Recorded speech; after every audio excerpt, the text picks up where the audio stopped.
ជ្រាបសួរអ្នកគ្នាបាយពី admin យូរហើយថ្ងៃហ្នឹង admin ត្រឡប់មកវិញដោយមានរឿងថ្មីមួយរឿងយកមកឲ្យអ្នកគ្នាមើលអញ្ចឹងទៅ admin ជឿថាគ្នាយើងមួយចំនួនក៏តែធ្លាប់មើលរឿងហ្នឹងហើយចាតោះឥឡូវចូលទៅសាច់រឿងយើងមកទៅផ្ដើមនៃសាច់រឿងមកយើងបានឃើញមានច្បាក់ខ្វាត់ខ្វែងហើយបានចងដៃចងជើងនៅបរិមម្នាក់ដែលយើងហ្នឹងគេបានស្គាល់ហើយពេលហ្នឹងក៏មានសម្លេងបរិមម្នាក់ក៏បានសួរទៅកាន់គាត់ដែរថាតើម៉ាក់នៅតែមានកម្លាំងដើម្បីរត់គេចទៀតមែនទេគាត់ក៏បានតបទៅវិញថាគាត់គឺមិនបានព្យាយាមដើម្បីរត់គេចទេឮអញ្ចឹងម៉ាម៉ាន់ក៏បានសួរបញ្ជាក់អញ្ចឹង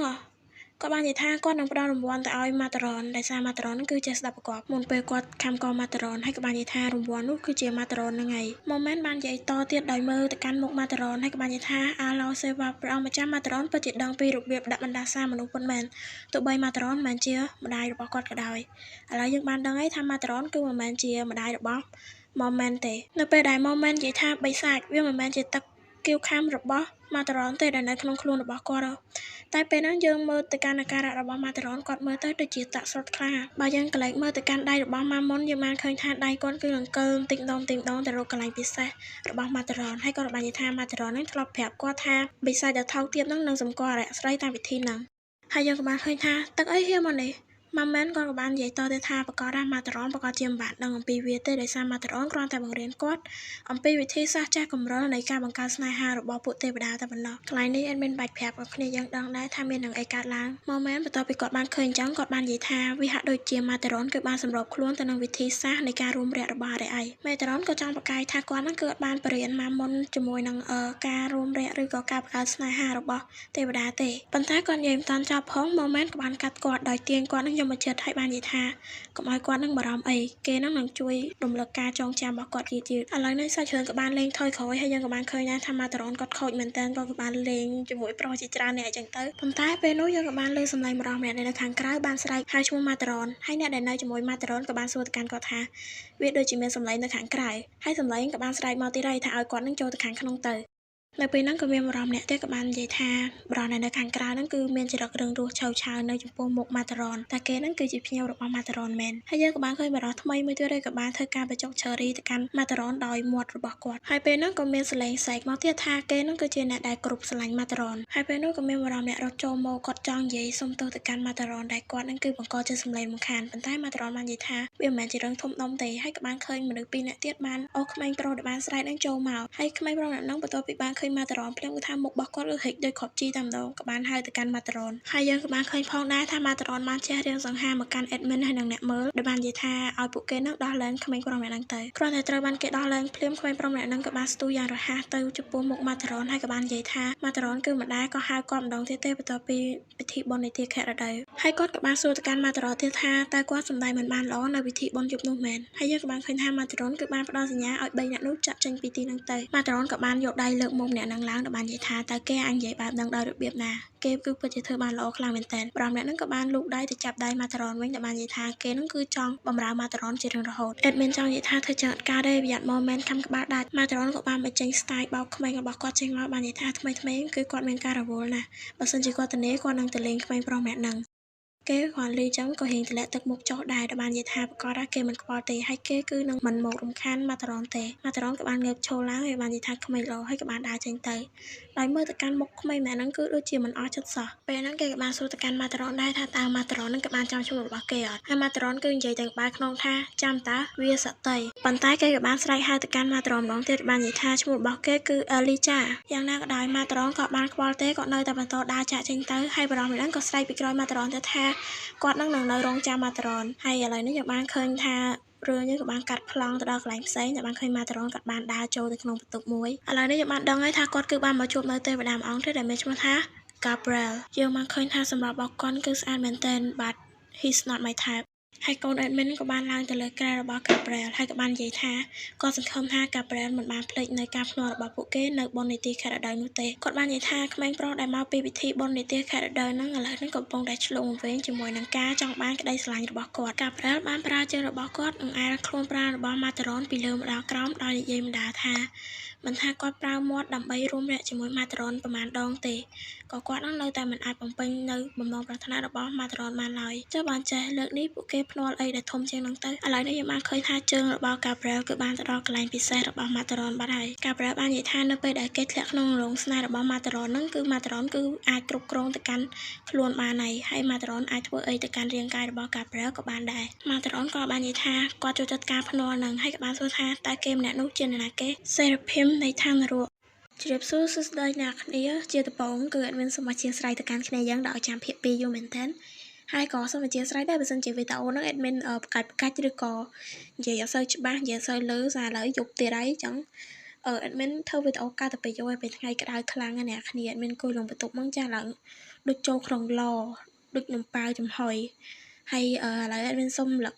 សាច់រឿងបន្តិចដោយភាគមុនហ្នឹងយើងដឹងហើយថា Gabriel គឺគាត់បានភ្នាល់គ្នាជាមួយនឹង Metron ហើយយើងឃើញថាគាត់នឹងភ្នាល់ធំមែនទែនភ្នាល់សឹកដាក់ខ្លួនឯងទៀតចាស់ដាក់គ្រប់យ៉ាងហ្មងអញ្ចឹងយើងគិតបានថាបើសិនជាវាស្រួលអញ្ចឹងតែ Gabriel ហ៊ានដាក់ធំនៅថ្នាក់ហ្នឹងហើយវាបាត់ជាមានអីនៅក្រោយហ្នឹងហើយ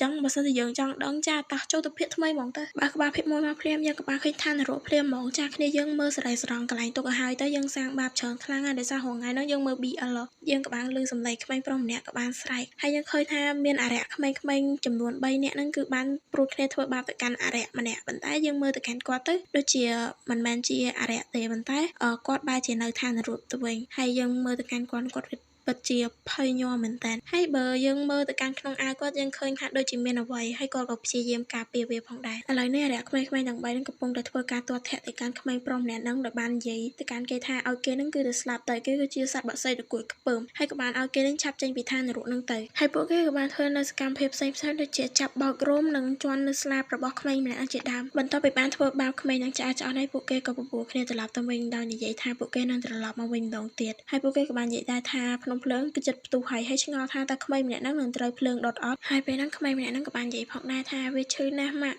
់វាពិតជាឈឺណាស់ឈឺខ្លាំងណាស់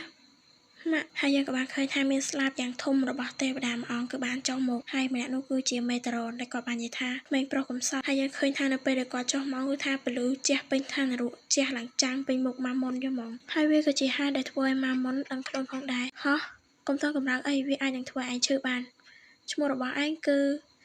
ឺគាត់និយាយមិនតាន់ចប់ផងម៉ាមុនក៏បានកាត់គាត់បានហៅគាត់ថាម៉ាក់ហើយកូនពូដែលគាត់ខំការពារហើយនៅជាប់ខ្លួនគាត់មួយថ្ងៃហ្នឹងក៏បានចេញមកហើយសម្លឹងមើលទៅកាន់ម៉ាតារ៉ុនដោយកែវភ្នែកបេះដូងហ្មងម៉ាតារ៉ុនលឺចឹងគាត់ឡើងទៅសាយពេញខ្លួនយកហ្មងចាគាត់មួម៉ៅខ្លាំងក៏បានសួរថាតើគាត់គឺបានបង្កើតគេតាំងពីកាលហើយគាត់ក៏គិតថាគាត់មិនដឹងសូម្បីតែវិធីមើលក្មេងតើហេតុអីបានគេហៅគាត់ថាម៉ាក់ចឹងប៉ុន្តែពេលហ្នឹងក្មេងប្រុសម្នាក់ហ្នឹងក៏បានស្ទុះមកអោបជើងម៉ាតារ៉ុនរួមទាំងពោះហ្នឹងក៏បានមករុំជើងម៉ាតារ៉ុនផងដែរដែលបានហៅគាត់ថាម៉ាក់បើយើងមើលទៅកាន់ភ្នែករបស់ម៉ាតារ៉ុនហើយយើងដឹងថាគាត់គិតអីធម្មតាដែរក៏បានគិតថាតាមពិតទៅ Gabriel យកខ្លួនប្រាណរបស់ខ្លួនឯងមកភ្នាល់ជាមួយគាត់ហើយឲ្យគាត់នឹងមកទទួលយកក្មេងប្រុសម្នាក់ដែលហៅគាត់ថាម៉ាក់ហើយគាត់ក៏ឆ្ងល់ដែរថាហេតុអ្វីបានជាមានទេវតានៅក្នុងឋាននរកអញ្ចឹង admin សុំបិទវងកញ្ចក់និយាយបន្តិចបើសិនជាគ្នាយើងមើលឥឡូវហ្នឹងអត់ទាន់យល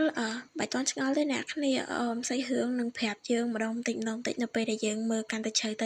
ៅបិទវងកញ្ចក់ចូលទៅកាន់ផ្សេងរឿងយើងវិញយើងបានឃើញថាមេតារ៉ុនបានសួរទៅកាន់ម៉ាមុនថាតើផ្ទះរបស់គាត់នៅកន្លែងណាម៉ាមុនក៏បានច្អល់ទៅកាន់រោងភ្នំមួយហើយក៏បានធ្វើការអូសម៉ាតារ៉ុននឹងឲ្យទៅតាមគាត់ហើយក៏បានបង្ហាញនៅក្រែរបស់គាត់ផងដែរមេតារ៉ុនពេលគាត់បានឃើញចឹងក៏បានសួរទៅកាន់ក្មេងប្រុសម្នាក់ថាតើគេនៅតាមម្នាក់ឯងទេមែនក្មេងប្រុសម្នាក់ហ្នឹងក៏បានមើលទៅកាន់មុខម៉ាតារ៉ុនប៉ុន្តែនៅពេលដែលម៉ាតារ៉ុនមើលទៅកាន់គាត់វិញគាត់បែរជាក្លៀសភ្នែកចេញហើយក៏បានចូលមកកាន់នៅជេរសពុតរបស់ម៉ាតារ៉ុនហើយក៏បានហៅគាត់ថាម៉ាក់ដោយធ្វើទឹកមុខឡើងខ្ជូតបើយើងមើលទៅកាន់មុខម៉ាតារ៉ុនវិញមិនថាគាត់គិតអីឬក៏និយាយអីទេគាត់គឺនៅតែរក្សាស្នាមញញឹមលើមុខរបស់គាត់រហូតមនុស្សចឹងគួរឲ្យខ្លាចមែនតាអ្នកគ្នាគាត់ក៏បានគិតថាបើសិនជាគាត់គ្មានផុសតាំងទៅប្រាប់ Gabriel ឬយកទៅបង្ហាញ Gabriel ទេនោះ Gabriel នឹងបង្ខំឲ្យគាត់នឹងបើកជើងឲ្យ Gabriel រំខានទេមានន័យថ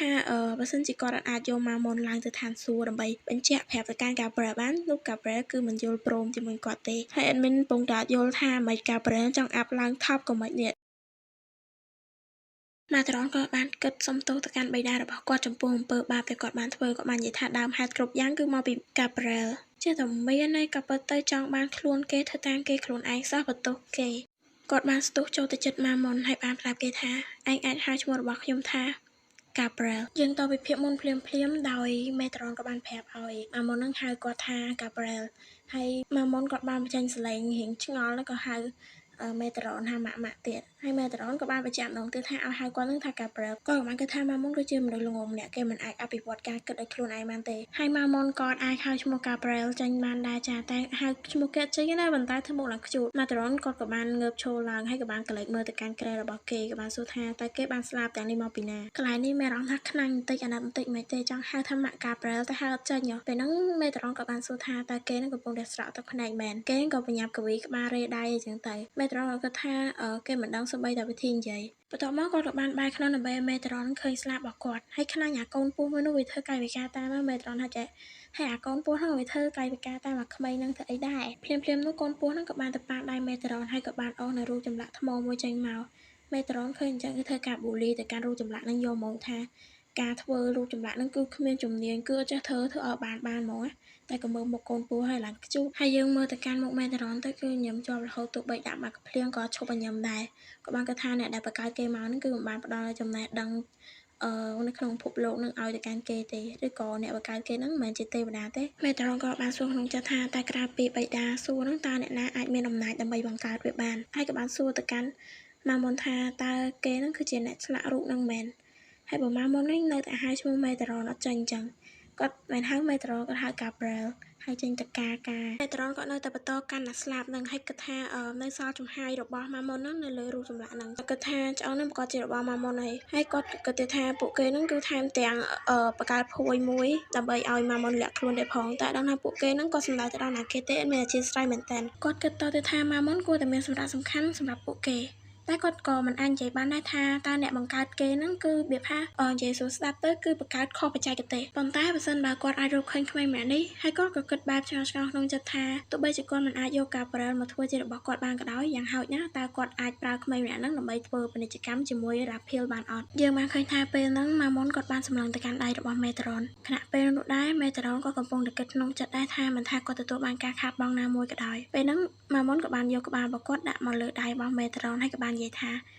ាវាឈឺណាស់ឥឡូវនេះមិនថាកូនពស់ឬក៏ម៉ាមុនទេគឺកំពុងតែឈ្មោះក្បាលជាមួយនឹងដៃរបស់មេតារ៉នហើយគាត់ក៏នៅតែនិយាយថាវាឈឺក៏ប៉ុន្តែគឺគាត់អត់ចេះនិយាយពាក្យអីផ្សេងក្រៅពាក្យថាឈឺណាស់ទេមើលទៅដូចជាកន្លែងកំ pl ែងប៉ុន្តែអត់មានសល់ចេញទេអាណិតកូនប្រុសខ្លួនឯងឃើញអញ្ចឹងមេតារ៉នគាត់បានគិតថាវាងាយស្រួលដើម្បីឲ្យម៉ាមុននឹងទទួលយកនៅអ្វីដែលគាត់បានផ្ដល់ឲ្យគេបន្ទាប់មកមេតារ៉នក៏បាននិយាយទៅកាន់ម៉ាមុនឲ្យម៉ាមុននឹងនាំគាត់ទៅជួបពួកដែលបានវាយប្រហារនិងព្យាយាមកាត់ស្លាប់របស់ម៉ាមុនគឺគាត់នឹងមានរង្វាន់ជូនទៅកាន់ពួកគេឥឡូវនេះយើងកាន់មកដល់កន្លែងក្មេងរយៈទាំងអស់ហ្នឹងដោយពួកគេបាននិយាយភាសាគ្នាដូចជា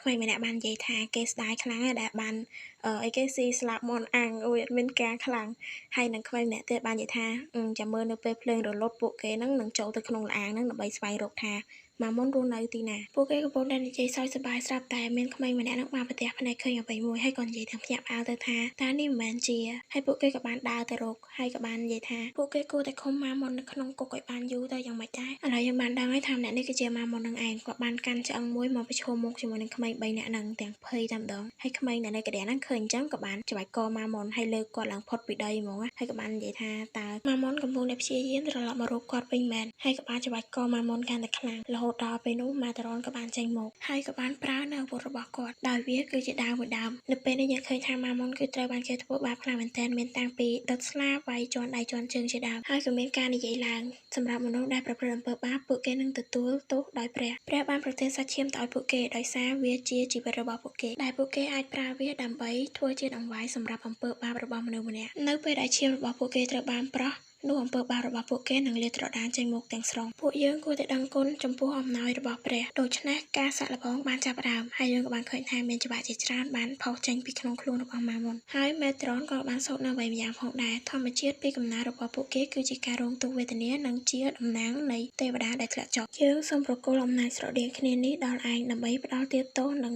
ងកាត់ទោសអំពើអាក្រក់របស់បិសាចដែលមានបាបទាំងនេះខណៈពេលដែលកំពុងដំណើរការសាកល្បងស្រាប់តែម៉ាមុនក៏បានបើកភ្នែកមកយើងបានឃើញថាភ្នែករបស់គាត់មួយចំហៀងគឺជាទេវតានិងមួយចំហៀងទៀតគឺជាអារក្សតាមភាគនេះមកយើងបានឃើញថាអារក្សក្មេងៗទាំងអស់ហ្នឹងគឺមានការភ័យខ្លាចទៅលើម៉ាមុនខ្លាំងមែនទែនហើយបើសិនជាយើងមើលទៅកាន់ម៉ាមុនគាត់គឺពិតជាគួរខ្លាចមែនពេលនោះមេតារ៉នក៏បានគិតថានៅពេលដែលគាត់ផ្ដល់អំណាចរបស់គាត់ទៅឲ្យម៉ាមុនហ្នឹងគាត់អាចជ្រៀតជ្រែកចូលទៅក្នុងការចងចាំរបស់ម៉ាមុនហើយមើលថាអ្នកណាគឺជាអ្នកបង្កើតគេចេញមកមេតារ៉នគិតថាគាត់នឹងត្រឡប់ទៅកាន់ឋានសួគ៌វិញហើយធ្វើកិច្ចព្រមព្រៀងជាមួយនឹងរ៉ាភីលពេលនោះក៏ស្រាប់តែឮសំឡេងរបស់មនុស្សម្នាក់លេចឡើងថាចាក់ចេញពីទីនេះឬអត់ចាក់ចេញពីឋាននរក ខ្ញុំគឺមិនអនុញ្ញាតទេពេលនោះយើងក៏បានឃើញនរណាគេម្នាក់ផងដែរដែលមិនដឹងថាជាបុរសឬក៏ស្ត្រីទេ50 admin អត់ដឹងទេហើយក៏បាននិយាយឡើងថាសម្រាប់ការមានជីវិតទៅវិញវាគឺមិនអាចទៅរួចនោះទេប៉ុន្តែសម្រាប់ព្រះអ្វីគ្រប់យ៉ាងគឺអាចធ្វើទៅបានផែនការរបស់ខ្ញុំនឹងត្រូវបានបង្កើតឡើងហើយអ្វីក៏ដោយឲ្យតែខ្ញុំពេញចិត្តខ្ញុំនឹងសម្រេចវាឲ្យបាននេះជាអ្វីដែលនាងប្រាថ្នាមែនទេហើយក៏បានឃើញកែវភ្នែកពណ៌ក្រហមរបស់ពស់ពណ៌ខ្មៅមួយដោយយើងមើលស្រមោលក្នុងកែវភ្នែកហ្នឹងក៏យើងដឹងដែរថាអ្នកដែលនៅក្នុងនោះគឺមេត្រុនហើយប្រសិនបើយើងមើលមកកាន់ខាងក្រៅវិញយើងបានឃើញថាភ្នែករបស់ម៉ាមុនដែលជាទេវតាមួយជំហានហ្នឹងក៏បានប្រែទៅជាបិសាចពេលនោះក៏ស្រាប់តែមានត្រវក់ខ្មៅជាច្រើនបានហោះមកទម្លុះទ្រូងរបស់មេត្រុនពេញទំហឹងមេត្រុនក៏ទៅមានការឈឺចាប់ខ្លាំងណាស់ដែរចំណែកឯម៉ាមុនវិញគឺនៅតែបន្តបញ្ជាចង្វាក់របស់គាត់ដើម្បីទៅវាយប្រហារមេត្រុនពេលនោះក៏បានដកដាវរបស់គាត់មកហើយកាត់ចង្វាក់នោះដាច់ខ្ទេចខ្ទីមួយរំពេចម៉ាមុនឃើញចឹងក៏បាននិយាយថាគាត់គឺមិនអនុញ្ញាតឲ្យមេត្រុនចាក់ចេញពីទីនេះទេហើយគូបញ្ជាក់ផងដែរថានេះគឺមិនមែនជាម៉ាមុនទេដែលបានគ្រប់គ្រងរាងកាយមួយនឹងមេត្រុនក៏ពិតជាមានការភ្ញាក់ផ្អើលជាមួយនឹងរូបរាងរបស់ម៉ាមុនជាខ្លាំងប៉ុន្តែគាត់បានបដូរទឹកមុខរបស់គាត់មកជាធម្មតាវិញហើយក៏បាននិយាយថាវ៉ាវពេលនោះម៉ាមុនបានស្ទុះយ៉ាងលឿនមកធាក់មេត្រុនខ្ទៀតមេត្រុនក៏ពិតជាខឹងខ្លាំងមែនទែនហើយគាត់ក៏បាននិយាយទៅទាំងខឹងថាដោយសារម៉ាមុនមិនទាន់ពេញវ័យដូច្នេះហើយគាត់នឹងមិនវាយឲ្យត្រូវមុខរបស់គេទេម៉ាមុនក៏នៅតែបន្តដើរមកកាន់មេត្រុនហើយក៏បាននិយាយថាគាត់គឺមិនអនុញ្ញាតឲ្យមេត្រុនចាក់ចេញពីទីនេះទេក៏អញ្ចឹងមេត្រុនក៏បានដកដៃរបស់គាត់មកម្ដងទៀតដើម្បីកាប់ចង្វាក់នឹងបំផ្លាញចោលហើយរឿងរបស់យើងក៏ត្រូវបានបញ្ចប់នៅត្រង់កន្លែងដែលមេត្រុនស្ទុះចូលទៅកាប់ម៉ាមុនវាតែម្ដងបើក្បាលភាគនេះមកយើងឃើញថាចង្វាក់ទាំងអស់ហ្នឹងគឺនៅតែបន្តធ្វើការវាយប្រហារទៅកាន់មេត្រុនហើយមេត្រុនក៏បានគិតដែរថាខណៈពេលដែលគាត់កំពុងតែអានការចងចាំរបស់ម៉ាមុនហ្នឹងម៉ាមុនក៏បានអានការចងចាំរបស់គាត់ដែរហើយគាត់បានគិតថាវាងាយពេកសម្រាប់គេក្នុងការប្រើ skill ដូចគាត់ដែរចឹងណាហេតុអីបើគេចេះប្រើ skill ដូចគាត់ហើយប្រើបានយ៉ាងងាយទៀតអាហ្នឹងប្រៀបបានដូចជាគាត់នឹងចេះ copy ability ចឹងឬក៏មាន ability របស់ Matron ស្រាប់ក៏អត់យើងអត់ដឹងដែរគិតរួចក៏បានស្ទុះចូលទៅចាក់ម៉ាមុនហើយគាត់ក៏គិតថាគាត់អាចចាត់ការម៉ាមុនបានហើយគាត់ក៏បាននិយាយលាទៅកាន់គេហើយក៏បានចាក់ចូលទៅកាន់បេះដូងរបស់គេប៉ុន្តែពេលនោះគាត់បានភ្ញាក់ផ្អើលខ្លាំងមែនទែនដោយសារម៉ាមុនគឺបានចាប់នៅផ្លែដាវរបស់គាត់ហើយគាត់ក៏បានឃើញថាផ្លែដាវរបស់គាត់ក៏បានប្រេះផងដែរពេលនោះគាត់ភ្ញាក់ផ្អើលមែនទែនដែលឃើញថារូបរាងរបស់ម៉ាមុនបានបែកទៅជាអំបែងកញ្ចក់ហើយលេចចេញនៅរូបរាងរបស់គាត់ចេញមកគាត់បានគិតថាតែនេះវាមិនមែនជាថាមពលរបស់គាត់ទេមែនហើយក៏បានងាកមុខមកយើងឃើញថាគឺជះសម្រស់ស្អាតមែនទែនចាប់ពីកន្លែងនេះទៅបើសិនជាគ្នាយើងមានឮសំឡេងរំខានអីក៏មកកាន់ admin អីណាមួយទៅសំឡេងធំបាសសំឡេងហាលផងថា admin បញ្ចូលសំឡេងពេលថ្ងៃក្នុងបន្ទប់ហើយបន្ទប់ admin ក្តៅខ្លាំងហើយក៏បើទៅ admin ចង់បញ្ចូលសំឡេងក្រុមដែរតែវាឮសំឡេងធំបាសខ្លាំងពេកហើយណាមួយទៅទូរស័ព្ទ admin អស់ថ្មហងអញ្ចឹងត្រូវឡើងមកលើចេះមានត្រូវបើកអីចឹងបើសិនជាមានសំឡេងហាលសំឡេងអីងុំហ្នឹងកុំប្រកាន់ admin អីតោះចុះកាន់សិហយើងវិញចានិយាយច្រើនពេកកាត់មកដល់កន្លែងមួយទៀតយើងក៏បានឃើញថាមានទេវតាមួយអង្គកំពុងតែមើលពីឋានសួគ៌មកឋាននរកនៅកន្លែងរបស់មេត្រុនក៏បាននិយាយថាទេវតាដែលបានបញ្ជូនទៅមុននេះត្រូវបានគេសម្លាប់យ៉ាងព្រៃផ្សៃបន្ទាប់ពីចូលទៅជិតសេរីភាពហើយគាត់ក៏បាននិយាយទៅកាន់នរណាគេម្នាក់ផងដែរប្រសិនបើលោកមិនបានរកឃើញថាមពលរបស់មេត្រុនត្រូវបានលាក់ក្នុងខ្លួនរបស់គេទេវតាជាច្រើននឹងរងរបួសយ៉ាងធ្ងន់ធ្ងរហើយយើងក៏បានដឹងដែរថាអ្នកដែលគាត់កំពុងតែនិយាយជាមួយគឺជាកាប្រែបាននិយាយថាវាគឺជាកិត្តិយសរបស់គាត់ដែលអាចជួយសម្រាលបន្ទុកទៅកាន់ Lucifer បានឥឡូវយើងបានដឹងហើយថាទេវតាមួយអង្គហ្នឹងគាត់មានឈ្មោះថា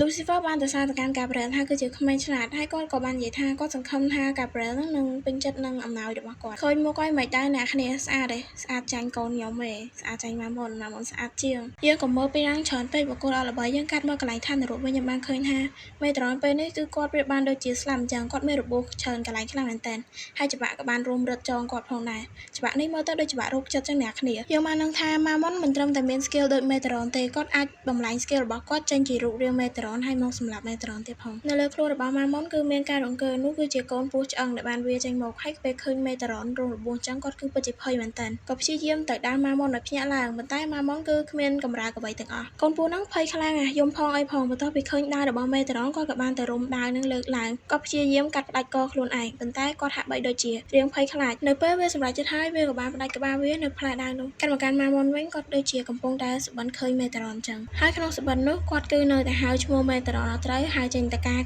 រទៀតអីហើយមេត្រុនក៏បានដើរចាក់ចេញទៅកលៃទៅកាន់មេត្រុនវិញច្បាក់ដែលបានចាក់គាត់គឺបានរលាយទៅបាត់ហើយគាត់ក៏បានភ្ញាក់ឡើងផងដែរពេលនេះមេត្រុនក៏បានគិតឆ្ងល់លងចិត្តថាហេតុអ្វីបានជាក្នុងខ្លួនរបស់ម៉ាមុននឹងមានវិញ្ញាណរបស់គាត់ទៅវិញហើយក៏បានឃើញជើងបរិសុទ្ធពេញវ័យម្នាក់ផងដែរមុនពេលដែលគាត់បានស្លាប់ទៅហើយបរិសុទ្ធម្នាក់ហ្នឹងអត់មានបាច់ប្រាប់ផងគ្នាយើងដឹងដែរថាគឺជាម៉ាមុននឹងឯងគាត់ក៏បានចូលមកត្រកងរឿងកាយរបស់មេត្រុនហើយក៏បាននិយាយថាគាត់គឺមិនឲ្យមេត្រុនចាក់ចេញទេគាត់មិនអនុញ្ញាតឲ្យមេត្រុនចាក់ចេញពីទីនេះឡើយ ហើយពួកគេនឹងរស់នៅជាមួយគ្នាជារៀងរហូតហើយដៃមួយជំហានរបស់គាត់ក៏បានជួយកាច់តម្រង់ឆ្អឹងរបស់មេតារ៉ុនដែលបានបាក់ហើយដៃមួយជំហានទៀតក៏បានយកឈាមរបស់គាត់ដាក់ចូលក្នុងមាត់មេតារ៉ុនដើម្បីគាត់ផឹកហើយគាត់ក៏បាននិយាយទៅថាក្មេងល្អវានឹងមិនឈឺទៀតទេមេតារ៉ុនទោះបីជាគាត់បានសម្លាប់មែនប៉ុន្តែរាងកាយរបស់គាត់គឺនៅតែមានរំញោចនេះមកយើងបានឃើញថាម៉ាមុនក៏បានបេះផ្លែប៉ោមប្រមាណផ្លែនិងយកវាមកលាងទឹកពេលនោះស្រាប់តែមេតារ៉ុនក៏បានភ្ញាក់មកម៉ាមុនឃើញអញ្ចឹងគាត់ពិតជាភ្ញាក់ផ្អើលខ្លាំងមែនទែនគាត់ក៏បញ្ញាប់ចូលទៅប្រាប់មេតារ៉ុនទៅថាឲ្យគាត់ធ្វើចលនាមួយមេតារ៉ុនបានយកដៃរបស់គាត់ស្ទាបទៅកន្លែងឆ្អឹងដែលបានបាក់ប៉ុន្តែគាត់ក៏ចាប់អារម្មណ៍ឆ្ងល់ដែរថាហេតុអ្វីបានជាឆ្អឹងចំណីរបស់គាត់វាអត់បាក់អញ្ចឹងពេលនោះម៉ាមុនក៏បានលើកផ្លែប៉ោមមួយផ្លែបង្ហាញទៅកាន់មេតារ៉ុនគាត់បាននិយាយថានេះគឺផ្លែប៉ោមហើយយើងក៏គួរតែចាប់អារម្មណ៍ផងដែរថានៅពេលនេះគឺគាត់អាចនិយាយបានហើយអ្នកគ្នាម៉ាមុនអួយកូននឹងខ្ជូតសាហាវមេតារ៉ុនក៏បានគិតថាម៉ាមុនបានប្រែទៅជាទម្រង់ដើមរបស់គាត់វិញនៅពេលដែលមេតារ៉ុនក៏បានដួលស្លាប់ដោយសារតែជើងដែលមេតារ៉ុនបានឃើញនឹងគឺជាជើងរបស់មនុស្សពេញវ័យកូនប្រុសរបស់អេដមីនក៏បានបញ្ចេញចរិតក្មេងតូចធ្វើមកភ្លេងហើយក៏បាននិយាយទៅកាន់មេតារ៉ុនថាសម្លៀកបំពាក់របស់មេតារ៉ុននឹងគឺវាកខ្វក់អស់ហើយគាត់ចង់ជួយសម្អាតវាឲ្យទៅកាន់មេតារ៉ុនប៉ុន្តែមេតារ៉ុនបានប្រាប់ទៅកាន់ម៉ាមុនថាគាត់គឺគ្មានសម្លៀកបំពាក់សម្រាប់ខ្លះនោះទេម៉ាមុនក៏បានប្រាប់ទៅកាន់មេតារ៉ុនថាចាំថ្ងៃស្អែកគាត់នឹងទៅរកវាខ្លះឲ្យមេតារ៉ុនពេលនោះមេតារ៉ុនគាត់រៀបនឹងដោះសម្លៀកបំពាក់គាត់ចេញមកហើយប៉ុន្តែគាត់បែរជាមិនឈប់វិញហើយក៏បាននិយាយទៅកាន់ម៉ាមុនថាឥឡូវនេះឆ្អឹងជំនីរបស់គាត់ត្រូវបានបាក់ហើយអញ្ចឹងគាត់មិនអាចដោះសម្លៀកបំពាក់ដោយខ្លួនឯងបានទេអញ្ចឹងម៉ាមុនជួយគាត់តិចមកម៉ាមុនផ្លឹកមុននឹងគាត់ងាកមកចេញទាំងអៀនហើយក៏បាននិយាយថាបាទម៉ាមុនបានលូកដៃទៅរកមេតារ៉ុនហើយប៉ុន្តែកូននឹងនៅញ័រអត់ហ៊ានប៉ះគេនៅឡើយទេពេលនោះមេតារ៉ុនក៏បានធ្វើពុតជានិយាយថាឆ្អឹងជំនីរបស់គាត់នៅពេលនេះវាពិតជាឈឺខ្លាំងអញ្ចឹងគាត់ប្រហែលជាត្រូវស្នាក់នៅទីនេះប្រហែលថ្ងៃទៀតហើយម៉ាមុនបានបន្តសម្លឹងមេតារ៉ុនពីលើមកដល់ក្រោមពេលនោះមេតារ៉ុនក៏បាននិយាយដែរថាសំណាងហើយដែលគាត់បានបាក់ឆ្អឹងសំខាន់របស់គាត់មិនអញ្ចឹងទេគាត់ប្រហែលជាត្រូវស្នាក់នៅទីនេះយូរជាងនឹងហើយអេដមីនក៏ចង់និយាយដែរថ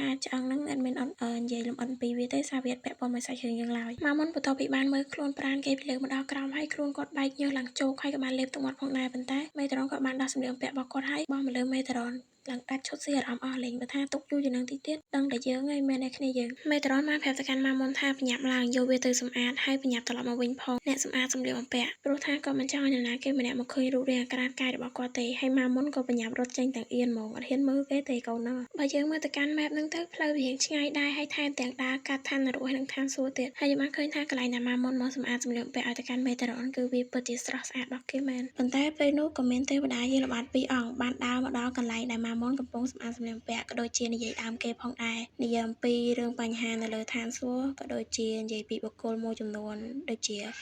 Michael ឬក៏មេតារ៉ុនអីជាដើមម៉ាមុនបានស្ដាប់ឮនៅអ្វីដែលពួកគេបាននិយាយទាំងអស់ប៉ុន្តែគាត់ក៏មិនខ្វល់ដែរគាត់ក៏បានងាកមុខមកវិញប៉ុន្តែស្រាប់តែភ្លាមនោះទេវតាទាំងពីរអង្គហ្នឹងគឺបានរកម៉ាមុនឃើញហើយក៏បានសួរថាតើក្មេងចង្រៃដូចជាម៉ាមុនហ្នឹងជាណាគេមកលេងនៅទីនេះអញ្ចឹង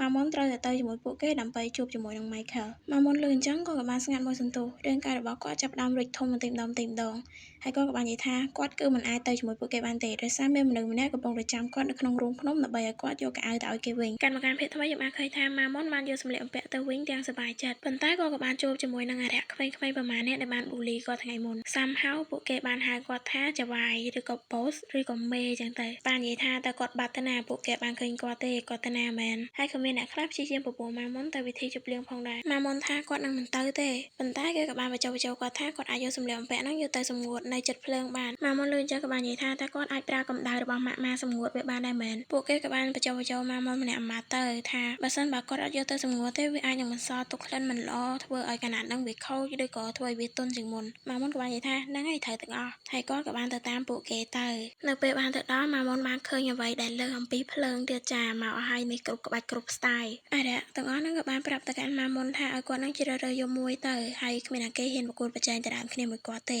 ហើយទឹកមុខរបស់ម៉ាមុនក៏ដូចទឹកមុខខ្ញុំពេលឃើញរូបភាពហ្នឹងដំបូងចឹងហើយក៏មានអ្នកចាប់អារម្មណ៍ឃើញពួកគេផងដែរក៏បាននិយាយថាឯងហើយនឹងឯងដែរមកទីនេះមកយីវ៉ៃឃើញប្រុសក្មេងបានហើយងាកមកទាំងព្រមបដ ாய் អរៈទាំងអស់ហ្នឹងបានប្រាប់ទៅកាន់ម៉ាមុនថាពីអ្នកគេហ្នឹងគឺជាអ្នកដែលមានវិជ្ជាប្រិយឬក៏ល្បីនៅកន្លែងហ្នឹងបើសិនជាម៉ាមុនចូលចិត្តប៉ុន្តែម៉ាមុនក៏បានកាថាឲ្យគាត់នៅម្នាក់ឯងបានហើយភ្លើងដ៏ក្តៅបានសម្ងួតកណាត់ដែលនៅលើដៃរបស់ម៉ាមុនញើសរបស់ម៉ាមុនបានស្រក់ចុះប៉ុន្តែមិនមែនមកពីកម្ដៅភ្លើងទេគឺមកពីភាពសប្បាយរស់រាយនិងសម្លេងធ្ងររបស់ពួកគេដែលនៅទីនោះម៉ាមុនព្យាយាមប្រាប់ខ្លួនឯងថា នេះមិនពាក់ព័ន្ធនឹងគាត់ទេគាត់មិនគួរខ្វល់ឡើយគាត់ក៏បានឃើញរូបភាពរបស់មនុស្សម្នាក់ហើយគាត់ព្យាយាមនិយាយថាគាត់មកទីនេះគឺដើម្បីតែសម្ងួតសម្លៀកបំពាក់ខ្លះប៉ុណ្ណោះគាត់ឃើញពីណាគេនៅជិតជើងរបស់គាត់តើគាត់មើលច្បាស់ទៅម្នាក់នោះគឺជាមេត្រុនកំពុងតែរួមរយៈជាមួយនឹងបរិសម្នាក់ទៀតប៉ុន្តែគាត់មើលយូរទៅទើបដឹងថាម្នាក់នោះគឺជាខ្លួនរបស់គាត់ដែលជាម៉ាមុនភ្ញាក់ខ្លួនទៅវិញរៀបនឹងចាក់ចេញទៅប៉ុន្តែគាត់មិនភ្លេចងាកមើលទីនោះមកជុំទេហើយមើលណាអូយអត់ទេអញកាំងមកទៅហងបដ ாய் គាត់បានទៅដល់អាងភ្នំរបស់គាត់វិញដើម្បីយកសម្លៀកបំពាក់ទៅឲ្យមេត្រុនគាត់បានឃើញថាមេត្រុនបានគេងលក់គាត់មើលទៅកាន់បបេមាត់របស់គេហើយក៏បានលេបទឹកមាត់ហើយក៏បានសួរថាតើគាត់បានគេងលក់ហើយមែនទេចុះមកកាន់ភាគថ្មីម៉ាមុនបានចូលមកដល់ហើយឈ្មោះទៅកាន់មេត្រុនហើយថែមទាំងហៅមេត្រុនថាម៉ាក់ទៀតប៉ុន្តែគ្មានប្រតិកម្មឆ្លើយតបគាត់បានប្រែទៅជាហ្វមដើមរបស់គាត់ម៉ាមុនបានចូលទៅជិតហើយសម្លឹងមើលទៅកាន់មេត្រុនបាននិយាយថាទាំងអស់នេះគឺសុទ្ធសឹងតែជារបស់ខ្ញុំទាំងអស់គឺជារបស់ខ្ញុំទាំងអស់គាត់បានបញ្ចេញទឹកមុខយ៉ាងឃោរឃៅលោកដៃទៅច្របាច់កមេត្រុនហើយក៏បាននិយាយថាមានតែការស្លាប់ទេទើបអាចធ្វើឲ្យមេត្រុនខ្លាចជារបស់គាត់តែម្នាក់គត់គាត់ច្របាច់កមេត្រុនរហូតដល់មេត្រុនគាត់ថប់ខ្យល់ហើយក្អកចេញមកម៉ាមុនបានសម័យទៅដល់រូបភាពរបស់មេត្រុនមុននោះធ្វើឲ្យគាត់អោនចូលទៅខាំមាត់មេត្រុនរហូតដល់ចេញឈាមមិនតែប៉ុណ្ណោះគាត់ក៏បានលេងបិលុកបិលតែម្នាក់ឯងផងដែរគាត់បានអោនទៅថើបនិងយកដៃរបស់មេត្រុនមកជួយគាត់ខ្លះផងដែរគ្នាយើងមើលខ្លួនឯងទៅអេដមីនមិនដឹងថាគោបកស្រាយរៀបរាប់រាយរាប់មិនទេបន្ទាប់ពីគាត់លេងបិលុកបិលម្នាក់ឯងអស់ចិត្តហើយទើបគាត់ភ្ញាក់ខ្លួនមកវិញហើយគាត់ដឹងថាគាត់ធ្វើខុសគាត់ក៏បានរត់ចេញទៅខាងក្រៅទៅបន្ទាប់ពីម៉ាមុនបានចេញទៅផុតមេត្រុនបានភ្ញាក់ឡើងតាមពិតទៅគាត់មិនបានគេងលក់ទេគាត់បានលាន់មាត់និយាយថាគេគឺពិតជាក្មេងល្អពិតមែនបន្ទាប់ពីរត់ចេញមកដល់ខាងក្រៅម៉ាមុនបានប្រាប់ខ្លួនឯងថាគាត់មិនគួរធ្វើរឿងនោះម្ដងទៀតទេប៉ុន្តែមើលទៅអារម្មណ៍របស់គាត់ដូចអត់សហការមួយខ្លួនឯងសោះពាក្យសម្ដីក្បត់ចិត្តសាហាវហើយក៏ព្យាយាមប្រាប់ខ្លួនឯងថាឲ្យឈប់គិតបន្ទាប់មកគាត់បានបដូរហ្វមរបស់គាត់វិញរត់ទៅរកមេត្រុនហើយក៏បាននិយាយថាមេត្រុនមើលទៅប្រហែលជាត្រូវការគាត់ហើយនៅពេលនេះគាត់បានចូលទៅក្នុងលាងភ្នំនឹងវិញហើយស្រែកហៅមេត្រុនគាត់ហៅប្រមាណដងភ័យយ៉ាងខ្លាំងគាត់បានស្រែកហៅខ្លាំងទៅហើយក៏បានឃើញដៃមេត្រុនចេញមកពីក្រោយក្រែមនុស្សមានកំហុសម្នាក់នេះគឺមានការភ័យជាខ្លាំងមនុស្សអត់មានកំហុសគេអត់ភ័យទេហើយនៅក្នុងចិត្តក៏បានគិតថាតើគាត់គួរសម្លាប់មេត្រុនអត់ដែលមេត្រុនបានលាក់ខ្លួនពីគាត់អញ្ចឹងខាងក្រៅក៏បានដើរចូលទៅយឺតហើយក៏បានសួរថាមិនក៏លោកលាក់ខ្លួនអញ្ចឹងប៉ុន្តែនៅក្នុងចិត្តគឺនៅតែទន្ទិញពាក្យថាសម្លាប់គាត់មិនឈប់ប៉ុន្តែក៏ត្រូវភ្ញាក់ផ្អើលនិងបញ្ឈប់ជំហានវិញដោយសារគាត់បានឃើញថាមេត្រុនគឺអាក្រាតកាយមេត្រុនក៏បានងាកទៅរកម៉ាមុនហើយក៏បានសួរថាស្អីគេលាក់ខ្លួនហើយគាត់លាក់ខ្លួនធ្វើអីហើយក៏បានសួរសំណួរចាក់ដោតសំណួរឆ្លើយមិនចេញថាលោកត្រាតែឯងធ្វើអាក្រក់ដាក់ខ្ញុំហើយខ្ញុំត្រូវលាក់ខ្លួនហើយម្នាក់នេះគឺពិតជាមានការភ្ញាក់ខ្លួនយ៉ាងខ្លាំងហើយគាត់ក៏បាននិយាយបន្លប់ថាគាត់ចង់លើកមេត្រុនឡើងអីចឹងទៅពេលនោះក្តាប់អរិយម៉ានអ្នកហ្នឹងគឺមកទៀតហើយមកសួរថាមិនបានម៉ាមុនចាក់ចេញភ្លាមចឹងតែគាត់អត់ចូលចិត្តប្រើដែរគេទេមែនប៉ុន្តែក៏ត្រូវបានម៉ាមុនសម្លុតឲ្យចេញទៅវិញហើយពួកគេក៏បាននិយាយថាពួកគេនឹងនាំគ្នាត្រឡប់ទៅវិញហើយបាននិយាយថាចាំជួបគ្នាម្ដងទៀតនៅថ្ងៃស្អែកកន្លែងចាស់ម៉ាមុនចង់បកស្រាយប៉ុន្តែមេត្រុនថាឲ្យជួយលើកគាត់ឡើងហើយម៉ាមុនគឺបានជួយលើកឡើងមែនតែសើលើករួចម៉ាមុនបានសួរទៅកាន់មេត្រុនថាមិនបានគាត់អង្គុយនៅខាងក្រោមនឹងចឹងមេត្រុនថាមកពីគាត់ព្យាយាមទៅរកម៉ាមុនដោយសារបាត់ម៉ាមុនយូរពេកហើយខាងនេះគេបាននិយាយបញ្ជាក់ទាំងអៀនថាឲ្យមេត្រុនចាំតាមទីទៀតអីគេត្រឡប់មកវិញហើយមេត្រុនក៏បានសួរទៅកាន់ម៉ាមុនថាតើកន្លែងដែលម៉ាមុនទៅនឹងគឺជាកន្លែងដែលពួកគេនិយាយថាកន្លែងដដែលនឹងមែនភាគនេះគឺត្រូវបានបញ្ចប់ហើយចឹងអរគុណអ្នកគ្នាដែលបានចំណាយពេលវេលាស្ដាប់ admin មកដល់ចំណុចនេះបាយ